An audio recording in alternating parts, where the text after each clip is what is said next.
Welcome to the Down South Hunting Podcast. This is episode 4, and this is our first mini episode. On this episode, we have Dr. Bronson Strickland from the Mississippi State Deer Lab. Dr. Strickland, it's a pleasure to have you on. My question today is, talk to me about the best time to start prep work on food plots in order not to disturb turkey nests and any fawns that may be on the ground.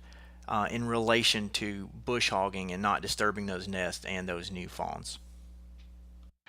Okay, Adam, I'm going to give you a response that's probably a little bit different than what you were expecting. But let me, I'm a nerdy wildlife biologist. Let me qualify a few things. Are you talking about, so you're talking about preparing for a warm season or a summer food plot as opposed to a fall or a cool season food plot? Is that correct? That's correct. Okay. The way I would approach that is I would have started a long time ago.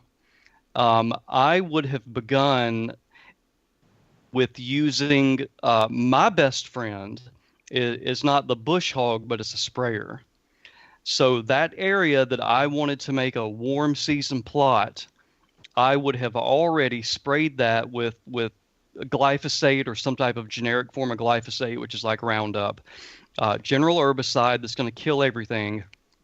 And then what you can do, the best, I'm going to give you, the best things you can do, and then you can back up and maybe some things you can't do, is to kill everything with an herbicide and then burn it off. Now, if, it all depends on when you started. So if you started spraying, which you're always going to need 2 to 3 weeks for the herbicide to really effectively kill everything. And that is going to make your job getting seed in the ground so much easier. It's going to make bush hogging easier, and it's even going to make disking a lot easier. And then if you stay on top of this and you spray at the right time, you're probably going to even possibly eliminate the need for the bush hog altogether. And so you may be creating a food plot scenario when you sprayed early enough where that field won't even be an attractive place for a hen to want to nest. Interesting. So you said we're kind of behind the 8 ball. About what date would you normally start spraying? It depends on, when you want to put the crop in the ground. So generally most people are thinking May, but you can certainly go on into June before you do that. If you're going to do soybeans, cowpeas, lab, deer vetch, etc., your really common warm season stuff, you can do that all the way into June.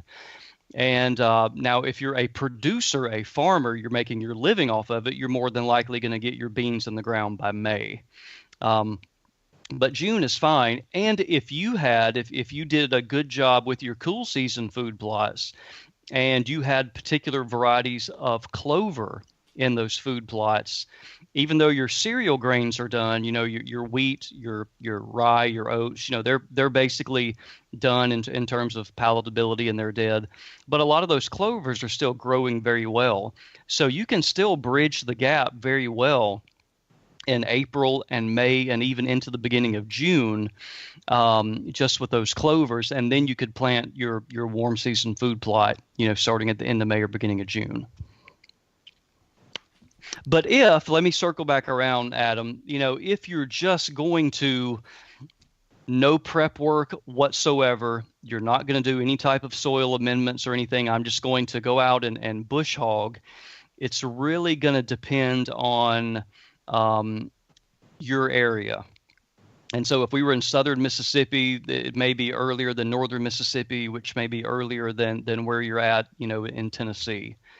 That's where, one of the best resources you can have for anybody, wherever you're at in the Southeast or East or in the U.S., is your state wildlife agency. So there is going to be a wildlife biologist in your area that's going to know when that nesting is going to be and probably when you're safe. But my strategy, Adam, would be I'm just probably going to try to avoid that altogether. Just avoid the mower altogether. Somebody, if y'all come to the QDMA convention, you'll meet Craig Harper, and he's one of my big buddies, and he's a huge habitat guy. And that's one thing he preaches all the time is get rid of your mower. Mm. Your management, your habitat management and food plot, it needs to be a sprayer and a disc. And in your woods, it needs to be a sprayer and prescribed fire. Get rid of the mower. So you can do the mowing, and it certainly does help. But I know from personal experience when if you go, and most of the time this is really important in the fall, if you are just the person, and I used to be there too, so I'm not trying to sound holier than thou here, but you go away from the lease, turkey season's over, you come back whenever, August, September, whenever your season is, and you want to get your food plots in the ground before season starts. And you start with a bush hog, and then you try to disc it. When you bush hogged it, all you did, of course, was you did remove a lot of that above ground biomass. But when you run a disc over it, it can be hard as hell to get the soil turned over because you cut the lawn, you mowed the lawn, so to speak. But when you run that disc over it, those roots are still alive and well. And so you end up spending so much time disking and disking and disking. And sometimes it's about impossible to disc, depending on what kind of grasses you had in that field.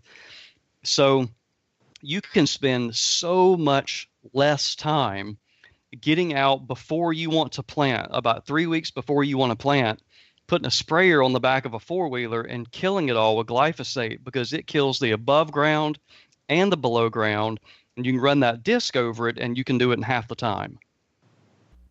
Dr. Strickland, thank you for that answer. I look forward to continuing this discussion. Listeners, if you enjoyed this, you're really going to enjoy next week's episode with Dr. Strickland. Please stay tuned. And on a last note, if you will go and leave us a review and subscribe on iTunes, we would greatly appreciate it. 2 random winners will be chosen after we hit 20 reviews, and I will send out 2 bags of Grizzly Bean coffee for those winners. So if you win, get you a free bag of Grizzly Bean coffee. While you're looking for your hunting gear and trying to buy new hunting gear this year, please go check out huntinggeardeals.com. See you next week.